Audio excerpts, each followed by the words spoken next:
का उपयोग केवल सही और धर्मपूर्ण कार्यों के लिए किया जाना चाहिए। श्री कृष्ण ने यह भी समझाया कि वे सभी पवित्र ग्रंथों का सार है। हर शास्त्र और वेद का मूल उद्देश्य भगवान को जानना और उनके मार्ग पर चलना है। यह हमें इस सत्य का बोध कराता है कि धर्म और शास्त्र केवल एक माध्यम है, जिनका अंतिम लक्ष्य आत्मा को भगवान से जोड़ना है। इन उपदेशों के माध्यम से अर्जुन को यह समझ आया कि भगवान हर रूप में, हर तत्व में और हर अनुभव में विद्यमान है। यह ज्ञान अर्जुन के लिए केवल युद्ध के लिए प्रेरणा नहीं था, बल्कि जीवन की गहराई को समझने का एक अवसर भी था। यह हमें सिखाता है कि जब हम भगवान की महिमा को समझकर उनके मार्ग पर चलते हैं, तो जीवन में आने वाली हर बाधा केवल एक सबक बन जाती है। भगवान श्री कृष्ण ने अर्जुन को यह एहसास दिलाया कि वे केवल उसके रथ के सारथी बनकर उसे युद्ध में सहायता नहीं कर रहे, बल्कि जीवन के हर पहलू में उसके मार्गदर्शक और संरक्षक है। यह हमें यह सिखाता है कि जब हम अपने जीवन की बागडोर भगवान को सौंप देते हैं, तो वे हमें सही दिशा में ले जाते हैं और हर चुनौती का सामना करने का साहस प्रदान करते हैं। श्री कृष्ण का अर्जुन के रथ का सारथी बनना इस बात का प्रतीक है कि भगवान अपने भक्तों के लिए किसी भी भूमिका को निभाने के लिए तैयार रहते हैं। उन्होंने आगे कहा कि वे असुरों के विनाश और साधुओं की रक्षा करने वाले हैं। ये उनका कर्तव्य है कि जब भी अधर्म बढ़ता है और धर्म संकट में आता है, वे अवतार लेकर संसार को संतुलित करते हैं। ये हमें सिखाता है कि सच्चाई और धर्म का पालन करने वालों की रक्षा हमेशा भगवान करते हैं। श्री कृष्ण ने अर्जुन को यह भी समझाया कि वे साधकों के ध्यान का प्रमुख लक्ष्य है। ध्यान का अर्थ केवल चित्त को शांत करना नहीं है, बल्कि उसे भगवान में लीन करना है। जब हमारा ध्यान भगवान पर केंद्रित होता है, तो मन की शांति और आत्मिक उन्नति का मार्ग स्वतः प्रशस्त हो जाता है। उन्होंने कहा कि वे आत्मसंयम और तपस्या के मार्गदर्शक है। आत्मसंयम यानी अपनी इंद्रियों और मन को वश में रखना, और तपस्या का अर्थ है अपने भीतर की ऊर्जा को सही दिशा में लगाना। भगवान का यह उपदेश हमें सिखाता है कि संयम और तपस्या से जीवन को अनुशासित बनाया जा सकता है और आत्मज्ञान प्राप्त किया जा सकता है। श्री कृष्ण ने अंततः यह भी बताया कि वे सभी प्रकार के आशीर्वाद और वरदान देने वाले हैं। भगवान का यह स्वरूप हमें यह समझने की प्रेरणा देता है कि हमारे जीवन में जो भी अच्छा होता है, वो उनकी कृपा और आशीर्वाद से ही संभव है। वे हमें केवल भौतिक सुख ही नहीं, बल्कि आत्मिक शांति और परम आनंद का वरदान भी देते हैं। इन उपदेशों के माध्यम से भगवान ने अर्जुन को यह संदेश दिया कि वे हर भूमिका में, हर परिस्थिति में और हर स्तर पर अपने भक्तों के साथ होते हैं। जब हम भगवान को अपना मार्गदर्शक मानते हैं और उन पर विश्वास करते हैं, तो जीवन की हर कठिनाई केवल एक साधन बन जाती है, जो हमें हमारे अंतिम लक्ष्य मोक्ष की ओर ले जाती है। भगवान श्री कृष्ण ने अर्जुन को अपनी योगमाया के बारे में बताया। योगमाया उनकी दिव्य शक्ति है, जो उन्हें अनंत रूपों में प्रकट होने में सक्षम बनाती है। ये शक्ति संसार के कार्यों को संतुलित करती है और ये सुनिश्चित करती है कि हर जीव अपने कर्म और धर्म के अनुसार फल प्राप्त करे। श्री कृष्ण का यह उपदेश हमें यह समझने का अवसर देता है कि जीवन में जो भी घटनाएं घटती हैं, वे किसी न किसी उद्देश्य से होती हैं और ईश्वर की योगमाया द्वारा संचालित होती है। उन्होंने कहा कि वे सभी कार्यों के कारण और उनके फल के रूप में प्रकट होते हैं। इसका अर्थ यह है कि संसार में जो कुछ भी होता है, उसका कारण और परिणाम दोनों ही भगवान के स्वरूप से जुड़े हैं। जब हम अपने कर्मों का आधार धर्म और सत्य को बनाते हैं, तो हम भगवान के निकट पहुंचते हैं। यह संदेश हमें प्रेरित करता है कि हर कर्म को निष्काम भाव से और भगवान को समर्पित करके करना चाहिए। भगवान ने यह भी बताया कि वे ब्रह्मांड के पालन, रक्षा और सहार के प्रवर्तक हैं। ये तीनों ही प्रक्रियाएं सृष्टि को संतुलन में रखने के लिए आवश्यक है। श्री कृष्ण के इस कथन से हमें ये सीख मिलती है कि विनाश भी एक नई शुरुआत का द्वार है। हर कठिनाई और समस्या हमें मजबूत बनाने के लिए आती है और भगवान हमेशा हमें मार्ग दिखाने के लिए साथ होते हैं। श्री कृष्ण ने यह भी समझाया कि वे सभी शक्तियों और क्षमताओं के स्रोत हैं, चाहे वो शारीरिक शक्ति हो, मानसिक सामर्थ्य हो या आध्यात्मिक ऊर्जा हो। सब कुछ भगवान से ही उत्पन्न होता है। यह हमें यह प्रेरणा देता है कि हम अपनी क्षमताओं पर गर्व करें, लेकिन ये न भूलें कि ये सभी दिव्य कृपा का ही हिस्सा है। उन्होंने कहा कि वे साधुओं और संतों की तपस्या का परिणाम है। जब कोई व्यक्ति अपने जीवन को तप, त्याग और भक्ति में लगाता है तो भगवान उसकी साधना का फल बनते हैं। ये संदेश हमें सिखाता है कि सच्ची भक्ति और साधना से भगवान का साक्षात्कार संभव है। भगवान श्री कृष्ण ने अर्जुन को यह स्पष्ट किया कि वे ज्ञान की प्राप्ति के लिए ध्यान का केंद्र है। ये उपदेश हमें यह समझाने के लिए है कि जब तक हमारा मन भगवान के ध्यान में समर्पित नहीं होता, तब तक हम सच्चे ज्ञान की प्राप्ति नहीं कर सकते। ध्यान से हम अपने भीतर की अनंत शक्ति को जागृत कर सकते हैं और भगवान का ज्ञान हम पर प्रकट होता है। श्री कृष्ण का यह संदेश हमें प्रेरित करता है कि हमारी सबसे बड़ी यात्रा अपने भीतर की ओर है, जहां ध्यान और साधना के माध्यम से हम भगवान के दिव्य रूप को अनुभव कर सकते हैं। भगवान ने यह भी बताया कि वे प्रेम और सेवा के भाव से भरे भक्तों के सबसे निकट है। यह स्पष्ट करता है कि भगवान केवल उन लोगों के दिलों में रहते हैं जो निस्वार्थ भाव से दूसरों की सेवा करते हैं और प्रेम का सच्चा अनुभव करते हैं। प्रेम और सेवा भगवान के साथ एकमात्र सच्चे संबंध का आधार है। जब हम अपने हृदय में प्रेम और सेवा की भावना रखते हैं, तब भगवान स्वयं हमारे जीवन में प्रकट होते हैं।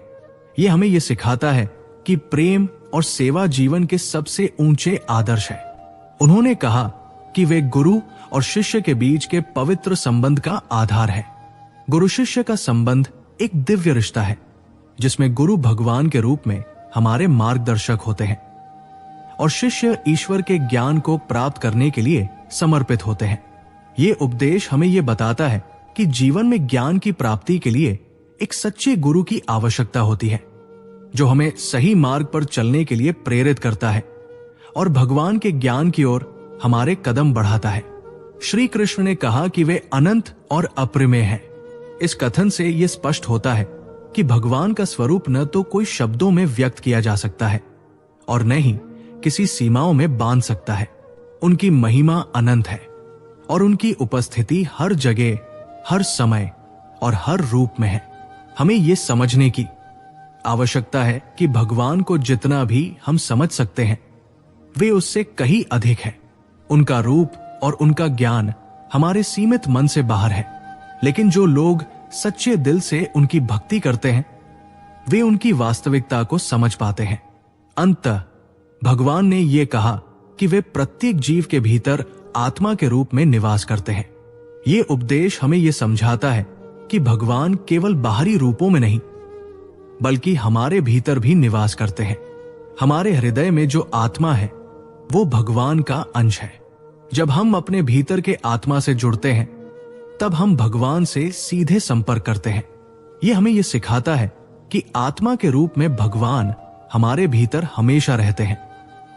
हमें केवल उन्हें पहचानने और अपने जीवन में उनका अनुसरण करने की आवश्यकता है। भगवान श्री कृष्ण ने अर्जुन से कहा कि वे सभी शुभ विचारों का स्रोत है।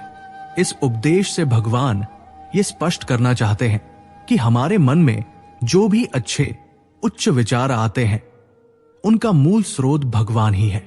जब हम अपने जीवन में सकारात्मकता, शांति और अच्छाई को अपनाते हैं, तो वो भगवान की कृपा और मार्गदर्शन से ही संभव होता है। यह हमें यह सिखाता है कि हमारे भीतर जो भी अच्छाई है, वो भगवान से ही जुड़ी हुई है और हमें उस अच्छाई को बढ़ाने का प्रयास करना चाहिए। भगवान ने अर्जुन को उनकी क्षमताओं और प्रतिभाओं की पहचान कराई। इस उपदेश का तात्पर्य यह है कि हर व्यक्ति में भगवान ने कुछ विशेष क्षमताएं और गुण दिए हैं। भगवान ने अर्जुन को यह महसूस कराया कि वो स्वयं में महान है और उनका उद्देश्य केवल युद्ध में विजय प्राप्त करना नहीं है, बल्कि उनका लक्ष्य आत्म साक्षात्कार और जीवन के सर्वोत्तम रूप में उन्नति है। यही उपदेश हमें भी सिखाता है कि हमें अपनी आंतरिक शक्तियों और क्षमताओं को पहचानना चाहिए और उन्हें अपने जीवन में सही दिशा में इस्तेमाल करना चाहिए। भगवान ने यह भी कहा कि वे सृष्टि के सभी रहस्यों के ज्ञाता और कर्ता है। भगवान ने पूरी सृष्टि को रचा है और उसका संचालन भी वे ही करते हैं। प्रत्येक जीव, प्रत्येक घटना और प्रत्येक स्थिति उनके दिव्य विधान के अंतर्गत आती है। इस उपदेश से हमें यह समझ में आता है कि जीवन में जो कुछ भी घटित होता है वो भगवान की इच्छा और उनके नियमन के अनुसार होता है। हमें उन घटनाओं को बिना किसी विक्षोभ के स्वीकार करना चाहिए और जीवन के रहस्यों को समझने का प्रयास करना चाहिए। श्री कृष्ण ने बताया कि वे मनुष्य के भीतर सद्गुणों को बढ़ाते हैं। ये उपदेश हमें यह सिखाता है कि भगवान हमारे जीवन में अच्छाई और सद्गुणों को प्रेरित करते हैं। जब हम भगवान की भक्ति और मार्गदर्शन में रहते हैं तो हमारे भीतर आत्मा की शुद्धि होती है और हम नकारात्मक गुणों से मुक्त होकर सकारात्मक गुणों को अपनाते हैं। यह हमें बताता है कि सद्गुणों को बढ़ाने का कार्य भगवान का है, लेकिन हमें उन्हें अपने जीवन में स्वीकृत और आत्मसात करना है। भगवान ने यह कहा कि वे दुखों का नाश करने वाले और आनंद के स्रोत हैं। ये उपदेश जीवन के एक महत्वपूर्ण पहलू को स्पष्ट करता है। जब हम अपने जीवन में दुखों और संघर्षों का सामना करते हैं तो भगवान के साथ संबंध हमें उनसे उबरने की शक्ति और साहस प्रदान करते हैं। भगवान हमें ये याद दिलाते हैं कि सुख और दुख दोनों अस्थायी हैं और आनंद का असली स्रोत भगवान की उपस्थिति में है। हमें दुखों को भगवान की योजना का हिस्सा समझकर स्वीकार करना चाहिए, क्योंकि वे हमें एक उच्चतर स्तर पर ले जाने का मार्ग खोलते हैं। भगवान श्री कृष्ण ने कहा कि वे शक्ति और दया का मेल है। इस उपदेश का गहरा अर्थ यह है कि भगवान की शक्ति अनंत और अप्रमेय है और वो सृष्टि के हर पहलू में विद्यमान है, लेकिन साथ ही उनकी दया भी असीम है, जो उन्हें हमारे जीवन के हर दुख, हर संघर्ष में हमारे साथ खड़ा होने के लिए प्रेरित करती है। ये हमें यह सिखाता है कि भगवान का व्यक्तित्व एक संतुलन है। वे शक्ति के साथ दया भी प्रदान करते हैं। इस संतुलन को समझकर हम अपने जीवन में शक्ति और दया दोनों का सामंजस्य स्थापित कर सकते हैं। भगवान ने यह भी कहा कि वे भक्तों के लिए मार्गदर्शक और प्रेरणा स्रोत है। जब हम जीवन के मार्ग पर चलते हैं तो हमें अनेक कठिनाइयों और अवरोधों का सामना करना पड़ता है, लेकिन भगवान हमारे लिए एक स्थिर मार्गदर्शक होते हैं जो हमें सही रास्ता दिखाते हैं। उनके मार्गदर्शन में ही हम जीवन की सच्चाई को समझ पाते हैं। भगवान का यह संदेश हमें प्रेरित करता है कि हमें अपने जीवन में भगवान की उपस्थिति और मार्गदर्शन को स्वीकार करना चाहिए, क्योंकि वे ही हमें अपने जीवन के उद्देश्य और दिशा की पहचान कराते हैं। श्री कृष्ण ने अर्जुन से कहा कि वे उनका वास्तविक स्वरूप दिखाने का वादा करते हैं। इस उपदेश में भगवान ये बताते हैं कि उनके बारे में जो कुछ भी हमारे मन में विचार है वो केवल एक छोटा सा अंश है। उनका असली रूप हमारे सामान्य अनुभवों से परे है। भगवान ने अर्जुन को ये अनुभव कराया जिससे अर्जुन को भगवान के दिव्य रूप को देखने का अवसर मिला। ये उपदेश हमें ये सिखाता है कि भगवान की वास्तविकता और उनके दिव्य रूप को केवल भक्ति और आत्म साक्षात्कार से ही जाना जा सकता है। जब हम भगवान से अपने संबंध को सच्चे मन से निभाते हैं तब उनकी दिव्यता और महिमा हमारे सामने प्रकट होती है। भगवान ने यह कहा कि उनकी महिमा का ज्ञान मोक्ष प्राप्ति का मार्ग है। जब हम भगवान की दिव्य महिमा और उनकी उपस्थिति को समझते हैं तो वो हमारे जीवन को पूरी तरह से बदल देता है। भगवान का ज्ञान न केवल हमारे आत्म संयम और विश्वास को प्रगाढ़ करता है, बल्कि हमें जीवन के उच्चतम लक्ष्य मोक्ष की ओर भी मार्गदर्शन करता है। भगवान का यह उपदेश हमें यह बताता है कि सच्चे मोक्ष की प्राप्ति केवल भगवान के सत्य और उनकी महिमा को समझने में है। यह ज्ञान हमें जीवन के सभी सांसारिक बंधनों से मुक्ति दिलाता है और आत्मा की शांति का अनुभव कराता है। भगवान ने यह भी बताया कि वे सच्चाई के मार्गदर्शक हैं। भगवान का यह वचन हमें याद दिलाता है कि केवल भगवान के मार्ग पर चलकर ही हम जीवन की सच्चाई को समझ सकते हैं। सच्चाई जो जीवन की गहरी समझ और उद्देश्य को प्रकट करती है। भगवान के साथ जुड़ने पर ही मिलती है। भगवान का मार्ग ही जीवन का असली मार्ग है, जो हमें सत्य, न्याय और शांति की ओर ले जाता है। जब हम सच्चाई के मार्ग पर चलने के लिए तैयार होते हैं, तब भगवान का आशीर्वाद हमें अपनी जीवन यात्रा में सही दिशा में आगे बढ़ने का अवसर प्रदान करता है। भगवान श्री कृष्ण ने कहा कि वे संतुलन और धैर्य का प्रतीक है। ये उपदेश हमें ये सिखाता है कि जीवन में संतुलन बनाए रखना कितना महत्वपूर्ण है। जब हम अपने जीवन में संतुलन और धैर्य बनाए रखते हैं, तो हम किसी भी परिस्थिति में सही निर्णय ले सकते हैं। भगवान का यह संदेश हमें आंतरिक शांति और स्थिरता को बनाए रखने की प्रेरणा देता है, जो हमें हमारे जीवन के हर संघर्ष और चुनौती का सामना करने में मदद करता है। भगवान स्वयं इस संतुलन और धैर्य का प्रतीक है, और जब हम उनसे जुड़ते हैं तो हमें भी ये गुण प्राप्त होते हैं। उन्होंने कहा कि वे प्राणियों में विवेक और धैर्य का स्रोत है। भगवान का ये उपदेश हमें ये याद दिलाता है कि असली विवेक और धैर्य भगवान की कृपा से ही मिलते हैं। जब हम जीवन में सही निर्णय लेने की कोशिश करते हैं, तो हमें भगवान का मार्गदर्शन चाहिए होता है। वे हमारे भीतर ही एक शक्ति के रूप में उपस्थित है, जो हमें सही मार्ग दिखाते हैं। जीवन में जब हम विवेकपूर्ण फैसले लेते हैं और धैर्य रखते हैं, तो हम किसी भी समस्या को सहजता से हल कर सकते हैं। ये उपदेश हमें हमारे भीतर की शक्ति और विवेक को पहचानने की प्रेरणा देता है। भगवान ने ये कहा कि वे युद्ध के मैदान में अर्जुन के विजय का आधार है। ये संदेश हमें ये सिखाता है कि जीवन का हर संघर्ष, चाहे वो बाहरी हो या आंतरिक, भगवान की सहायता से ही जीता जा सकता है। अर्जुन के युद्ध के मैदान में जीत केवल भगवान की मदद से संभव थी, क्योंकि भगवान ही है जो हमें सही समय पर सही दिशा दिखाते हैं। हमारे जीवन में जब भी हम किसी संघर्ष का सामना करते हैं, भगवान का आशीर्वाद और मार्गदर्शन हमें विजय की ओर ले जाता है। भगवान का ये उपदेश हमें ये याद दिलाता है कि हमें कभी भी अपने संघर्षों से अकेला महसूस नहीं करना चाहिए, क्योंकि भगवान हमेशा हमारे साथ होते हैं। भगवान ने ये कहा कि वे सत्य और धर्म के मार्ग पर चलने वाले सभी व्यक्तियों के साथी हैं। ये उपदेश हमें ये बताता है कि जब हम सत्य और धर्म के मार्ग पर चलते हैं, तो भगवान हमें अपना आशीर्वाद देते हैं और हमारे साथ होते हैं। सत्य और धर्म के मार्ग पर चलने से हमें जीवन में सही दिशा मिलती है, और भगवान की उपस्थिति हमें जीवन के हर कदम पर मार्गदर्शन देती है।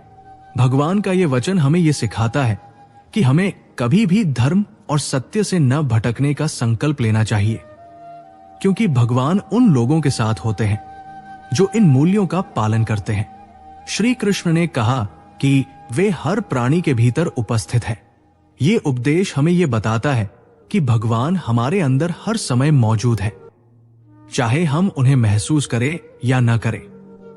भगवान की उपस्थिति हमारे जीवन के हर पहलू में विद्यमान है, और वे हमारे साथ हमेशा होते हैं।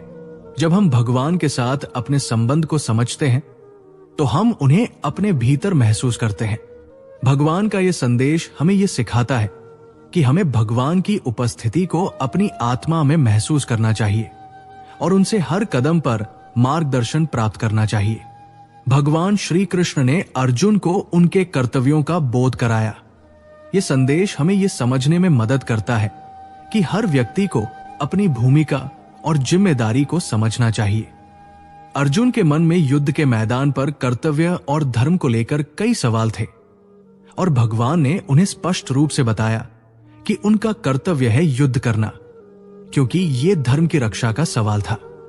इसी तरह हमारे जीवन में भी हमें अपने कर्तव्यों का पालन करना चाहिए, चाहे वो परिवार, समाज या किसी अन्य जिम्मेदारी से संबंधित हो। जब हम अपने कर्तव्यों को सही तरीके से निभाते हैं, तो हम भगवान की इच्छा के अनुसार जीवन जीते हैं। भगवान के इस उपदेश से हमें यह सीखने को मिलता है कि हमें अपनी जिम्मेदारियों से भागना नहीं चाहिए, बल्कि उन्हें निष्ठा से निभाना चाहिए।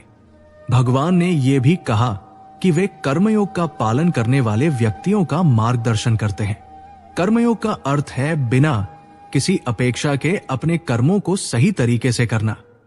भगवान श्री कृष्ण ने अर्जुन को यह समझाया कि कर्म करना ही मानव का असली धर्म है, लेकिन इस कर्म के साथ किसी भी प्रकार की आकांक्षा या फल की इच्छा नहीं होनी चाहिए।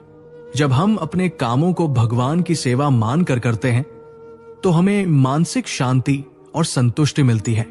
भगवान हमें इस मार्ग पर चलने के लिए प्रेरित करते हैं, जिससे हम न केवल अपने कर्मों को सही तरीके से करते हैं, बल्कि अपने जीवन को भी आध्यात्मिक रूप से उन्नति की दिशा में ले जाते हैं। भगवान ने यह भी बताया कि वे प्रकृति के हर तत्व में विद्यमान हैं। ये उपदेश हमें यह समझने की गहरी दृष्टि प्रदान करता है कि भगवान केवल मंदिरों या पूजा स्थलों में नहीं, बल्कि हर एक तत्व में उपस्थित है। चाहे वो वायु हो, जल हो, पृथ्वी हो या अग्नि, हर तत्व में भगवान की शक्ति और महिमा विद्यमान है। जब हम ये समझते हैं कि भगवान सभी प्राकृतिक तत्वों में समाहित है, तो हम प्रकृति के प्रति आदर और श्रद्धा से भरे रहते हैं।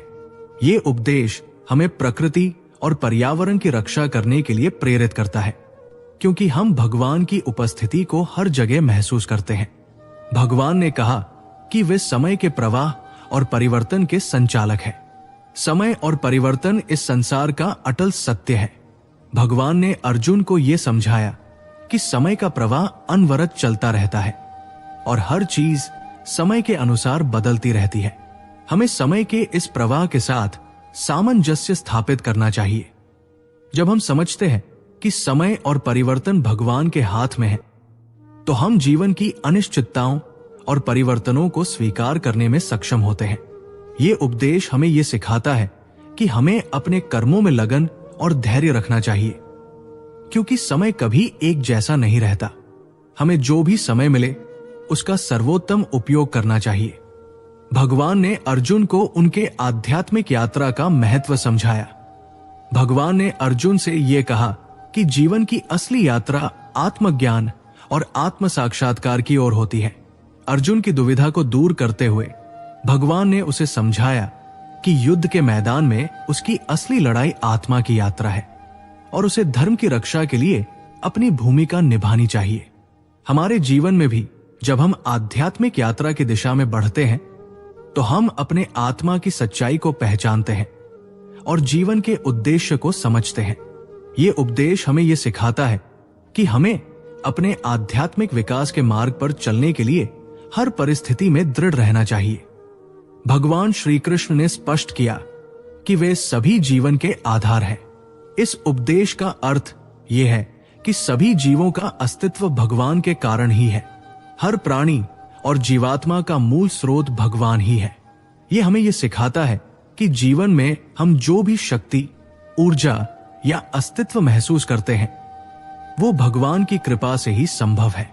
जब हम ये समझते हैं कि भगवान ही हमारे जीवन का वास्तविक आधार है, तो हमें अपने जीवन में शांति, संतुष्टि और आंतरिक शक्ति का अनुभव होता है। भगवान के इस उपदेश से हम ये भी समझ सकते हैं कि हमारा हर कदम भगवान की इच्छा और आशीर्वाद से ही संचालित है। भगवान ने यह भी कहा कि वे भक्तों के प्रेम और श्रद्धा का लक्ष्य है। भगवान श्री कृष्ण ने अपने भक्तों को यह समझाया कि उनका प्रेम और श्रद्धा भगवान के प्रति श्रद्धा का ही परिणाम है।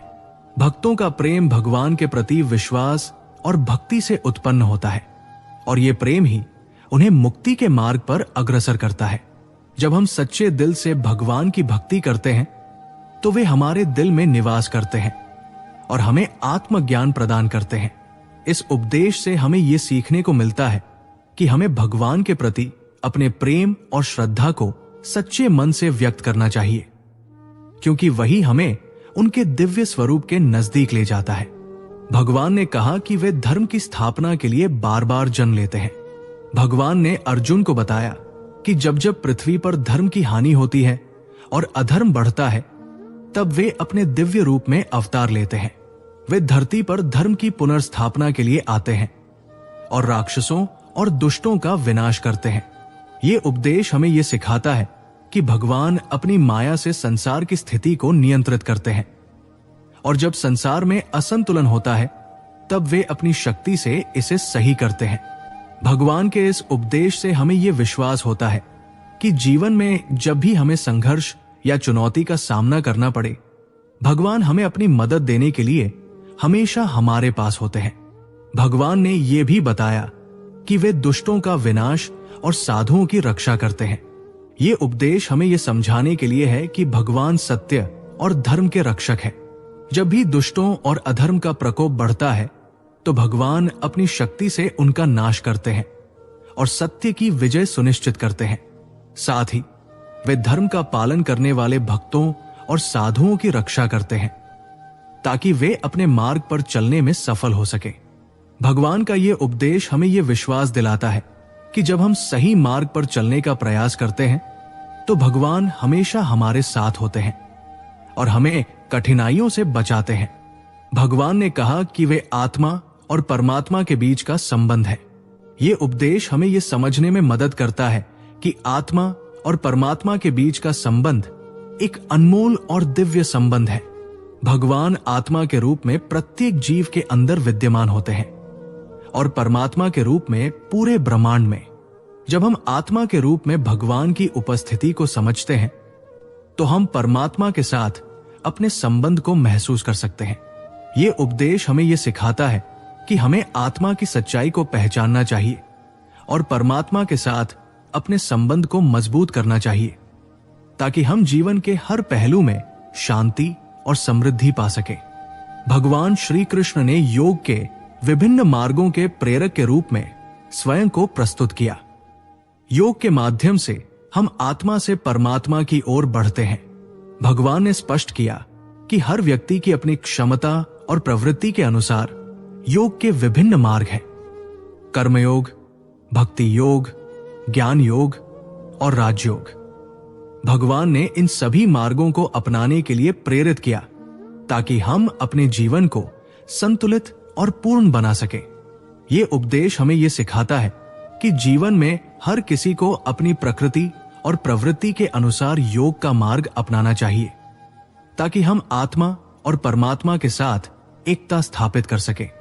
भगवान ने यह भी कहा कि वे शांति और आनंद के स्रोत हैं। उनका यह उपदेश हमें यह समझाता है कि सच्ची शांति और आनंद भगवान के साथ संबंध स्थापित करने से प्राप्त होती है। जब हम अपने मन और शरीर को भगवान के प्रति समर्पित करते हैं तब हमें आंतरिक शांति और आनंद का अनुभव होता है। यह उपदेश हमें यह भी सिखाता है कि बाहरी परिस्थितियां हमें शांति और आनंद नहीं दे सकती। ये शांति केवल भगवान के साथ हमारे संबंध से आती है और जब हम अपनी आंतरिक शांति को प्राप्त कर लेते हैं तो हमें बाहरी दुनिया की कठिनाइयों से कोई फर्क नहीं पड़ता। भगवान ने अर्जुन को भय मुक्त होने की प्रेरणा दी। अर्जुन के मन में युद्ध के मैदान में डर और संकोच था और भगवान ने उन्हें यह समझाया कि जो भगवान के साथ होते हैं उन्हें किसी से डरने की आवश्यकता नहीं है। भगवान ने अर्जुन को यह उपदेश दिया कि जब हम अपने कर्मों में निष्कलंक और ईमानदार होते हैं और भगवान के प्रति पूर्ण विश्वास रखते हैं तो हम किसी भी प्रकार के भय से मुक्त हो सकते हैं।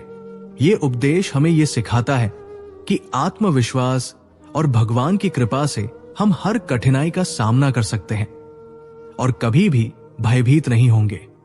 भगवान ने सच्चे ज्ञान और आत्मबोध के प्रदाता के रूप में अपने ज्ञान का प्रकट किया। भगवान ने अर्जुन को बताया कि जो लोग आत्मज्ञान और सच्चे ज्ञान को प्राप्त करते हैं वही जीवन के असली उद्देश्य को समझ सकते हैं। भगवान ने यह भी कहा कि सच्चा ज्ञान वो है जो आत्मा और परमात्मा के बीच के संबंध को समझे। यह उपदेश हमें यह सिखाता है कि हम जब तक सच्चे ज्ञान और आत्मबोध को प्राप्त नहीं करते तब तक जीवन में वास्तविक उद्देश्य और संतुष्टि नहीं पा सकते। भगवान का ज्ञान हमें आत्मा की सच्चाई को समझने में मदद करता है जिससे हम जीवन को एक उच्च दृष्टिकोण से देख सकते हैं। श्री कृष्ण ने अर्जुन से कहा कि वे उनकी प्रेरणा और आत्मविश्वास का स्रोत है। अर्जुन के मन में युद्ध के दौरान संदेह और डर था, लेकिन भगवान ने उन्हें यह बताया कि वे हमेशा उनकी प्रेरणा और आत्मविश्वास के स्रोत रहेंगे। जब भी अर्जुन को कठिनाइयों का सामना करना पड़ेगा, भगवान उनके भीतर से शक्ति और विश्वास देंगे। ये उपदेश हमें यह सिखाता है कि जीवन की हर चुनौती में भगवान हमारी प्रेरणा और आत्मविश्वास का स्रोत होते हैं, और हमें हमेशा उनके आशीर्वाद और मार्गदर्शन का पालन करना चाहिए। भगवान श्री कृष्ण ने सृष्टि की सजीवता और गति को स्वयं के रूप में व्यक्त किया। वे न केवल सृष्टि के निर्माता हैं, बल्कि सृष्टि की गतिशीलता और जीवन की प्रक्रिया में भी उनका अभिन्न योगदान है। ये उपदेश हमें यह समझाता है कि भगवान की उपस्थिति हर प्राणी और हर तत्व में विद्यमान है, जो सृष्टि के हर पहलू को गतिशील बनाए रखता है। जब हम भगवान को इस रूप में समझते हैं, तो हम ये अनुभव करते हैं कि उनके बिना सृष्टि का कोई अस्तित्व नहीं होता।